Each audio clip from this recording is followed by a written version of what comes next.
Alright, ladies and gentlemen, I'm here tonight on the show to review the June 26th edition of Monday Night Raw. A decent show tonight. There were rumors at 6:30 with rumors that the show had, quote, Vince McMahon's hands written all over it. Raw still produced some decent in-ring stuff tonight. The last three matches of the show I thought were really good. With Gunther and Sami Zayn, Finn Balor and Carmelo put on a really good match. Carmelo's first match on Monday Night Raw. I thought put on a great performance. Fans cheered him. It's good to know the fans actually know a guy from NXT, because he has a huge fan base, and I'm one of them. Cody Rhodes, Damian Priest with a good match as well. But it continues to be plagued, though, this show, by just bland vibe throughout the 3 hours, just uninteresting and forced. It's just Carmelo Hayes gets called up to lose as the NXT World Champion. I get people, they're probably trying to make it like, oh, is Baron Corbin going to have a chance to win tomorrow? Baron Corbin, really? And you're getting the typical Vince McMahon special. Just having the champion lose. Trying to build up Finn Balor, thinking, he's gonna beat Seth Rollins. Get out of here. But Gunther, he continues to prove the godly with every minute of TV time he gets. And the Cody Rhodes Dominic thing, I just don't care for. I mean, Raw was a decent show. It wasn't all Vince McMahon, because I think the last three matches were all Triple H's idea. I think Vince having Carmelo lose Hayes was his decision, not Triple H. But Raw was pretty mid. But I wonder what happened to that meeting supposed to be held before Monday Night Raw to stop Vince from being involved in creative. Guess they seem to decide to let Vince run every show from now on. Barry say, you're getting nitpicky here. World champions or NXT, whatever, shouldn't be losing non-title matches on TV that serve no purpose. Finn didn't need any heat. He already had heat for his match. Melo looks like a loser walking to a match with Corbin. This is terrible booking. It's not a nitpick. And the world champion contender from the main roster shouldn't lose to a non-roster champion. My argument is this match shouldn't have happened anyways. Because it's a lose-lose. You either have the NXT champion lose or a guy contending for the main roster championship losing to a non-main roster champion. This match, why even book the match? There are other ways to end the match with like a DQ or something, a dirty finish. So why book the match? And my point is the champion shouldn't be facing each other days before pay-per-view or ever. When two people need to win to look good, stop putting them against each other. The whole point is you don't book a match where neither guy can afford a loss. It's terrible booking from Mr. Vincent Kennedy McMahon. I mean, it strengthens Finn, but it does, the match did much more good for Melo than bad. I mean, I don't know, hopefully the loss against the number one contender for the World Heavyweight title doesn't hurt him in the long run. Plus, he got a great showing. He got a really great showing, of course.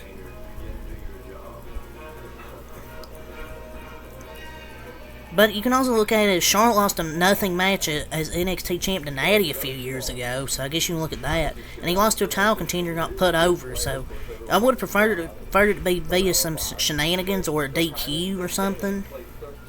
But I don't know if this kills him, but it's just it's such a simple concept. It's crazy how people find nothing wrong with Hayes losing when he literally has a championship match on NXT, though. I guess they want to make Corbin look like he has more of a chance, maybe. But, I don't know. But Balor's a strong enough contender, he wins clean. And Hayes did enough on the mic and in the ring to show he's legit. But that's just my opinion, though. It's just stupid. It was still a really good match, though, I thought. But yeah, that was mostly the notable stuff that happened on Raw. Was the last three matches was Gunther and Sami Zayn, Finn Balor, Carmelo Hayes, and Cody Rhodes and Damian Priest. Seth Rollins had a pretty good promo. Carmelo Hayes was out there. So we'll talk more about that. But let's just get into the star of the show. Rhea Ripley And Dominic Mysterio out there, a promo to open the show. Dominic trying to say, "Welcome to Monday Night Raw." Crowd boo, boo, boo. Still getting that heel heat. Rhea Ripley and Dominic getting booed, can't get a word out. And here comes Cody Rhodes, man. Broken arm, Cody Rhodes. Broken arm. Whoa! Yeah, Cody Rhodes is out there. I don't know. I'm just not feeling this feud. It's just ever since WrestleMania, Cody Rhodes, he's still getting over with the crowd. He's still over with the fans. It's just WWE's. They just haven't know what to do with him. And I said it since the night he lost. He should have won the belt. Because they have nothing for him right now. The best we can do for Cody Rhodes is Dominic Mysterio. It just seems forced. The best we can do is Dominic Mysterio before we get to Brock Lesnar again. I'd prefer him not face Brock Lesnar again. I just want to see him take the belts from Roman Reigns. Because Roman has to lose the belts at some point. Maybe next year at WrestleMania. Hopefully. If not, yeah, I'm done with this company. But anyways, I don't know why I went off on a rant on Roman Reigns. But yeah, I'm just not feeling the Dominic Mysterio Cody Rhodes match for Money in the Bank. I mean, I get the most hated versus the most hated heel versus the best babyface from the crowd reactions, but I just don't care.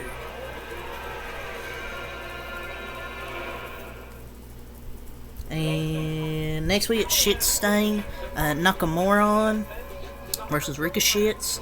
Ricochet's gets the win over Shinsuke Nakamura. Wait before Money in the Bank. He's one of the most undervalued talents in all of WWE.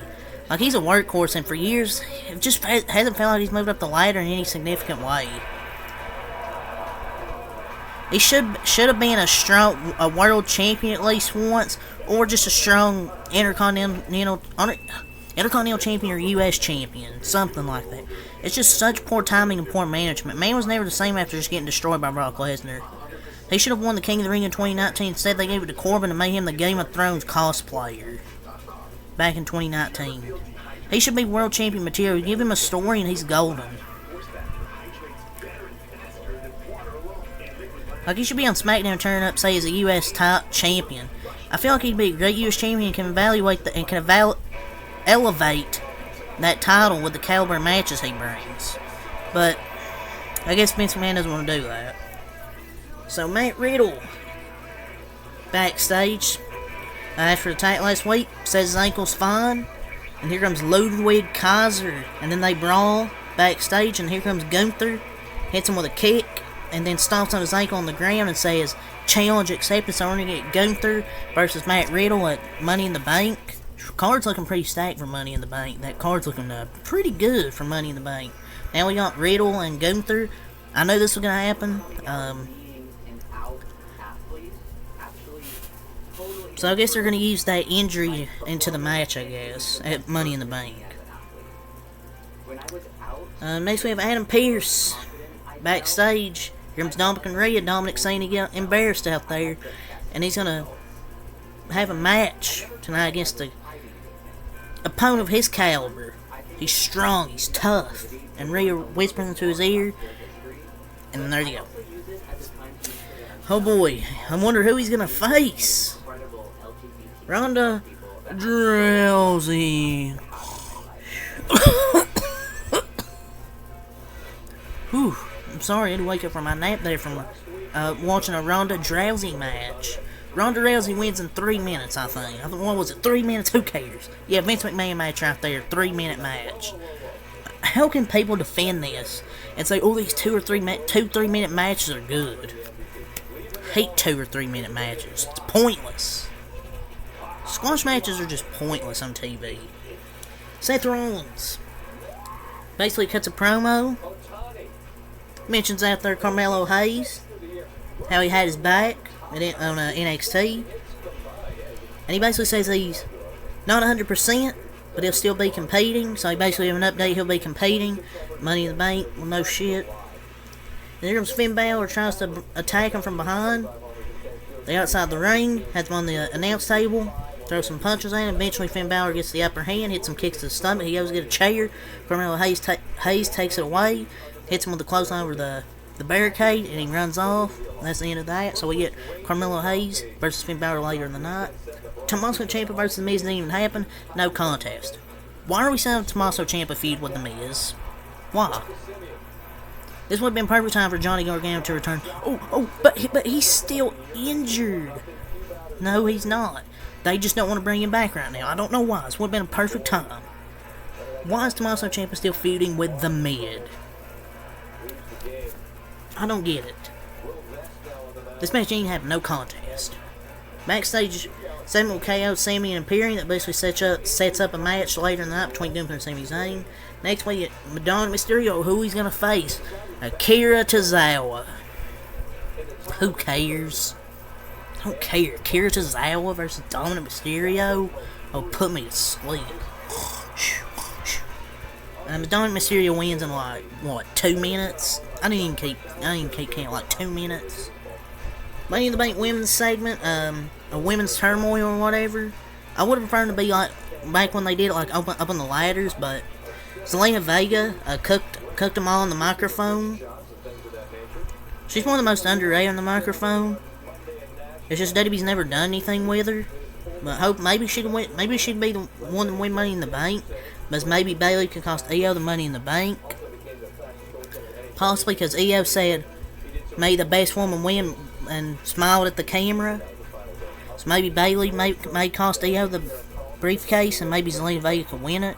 I think those are the only two that have a possibility of winning it. Is Io and Zelina Vega. Those are the only two I think they can win it.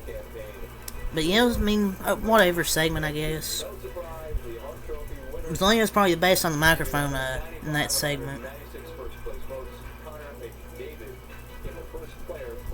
Next, Gunther versus Sami Zayn.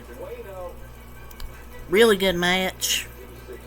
I mean, what can I say? Gunther is one of the best out there every week. Proves he's one of the best things outside of the Bloodline story. Outside of that, he's the best thing on TV. He's just such a good wrestler. There's a reason he's called the Ring General. Obviously, he beat Sami Zayn, and then a brawl after the match. Imperium start beating the shit out of Kevin Owens, and here comes Matt Riddle. Hits a knee to Ludwig, to Giovanni Vinci. Beats the shit out of Gunther and Ludwig with a crutch and then a stunner. So, is in that Natalia backstage promo. Who cares? Skip that. I don't need a Natalia redemption story. Next, Finn Balor vs. Carmelo Hayes. I already talked about. Finn Balor wins over Carmelo Hayes. This match shouldn't have even been booked. I get it, but just having the NXT champion lose clean, though, it's just not nitpicky. It's just, the match shouldn't have happened. They shouldn't even booked it. Because I don't think it hurts Carmelo Hayes, but to have him lose clean, though. No dirty finish. Cody Rhodes versus Damian Priest. Cody Rhodes gets the win. Obviously. And so we had 1, 2, 3, 4, 5, only 6 wrestling matches on a 3-hour show. Most of them was in segments or backstage brawls or promos. Only 6 matches though. But we had 3 banger matches to close the show. I'll give it a 6 out of 10. I felt like half the show was Triple H, half the show was Vince. Like, I don't think it was all Vince McMahon, but I think half of it was Triple H, half of it was Vince. I'll give this a 6 out of 10. 3 good matches, though, to close the show. So, we had some good in-ring action. I just didn't, I don't know. Raw was just kind of mid. We never just see the numbers. We see what it looks like to support the next generation by first supporting this. But whatever. That's really all to say for this review. So, until next time, have a lot. Peace.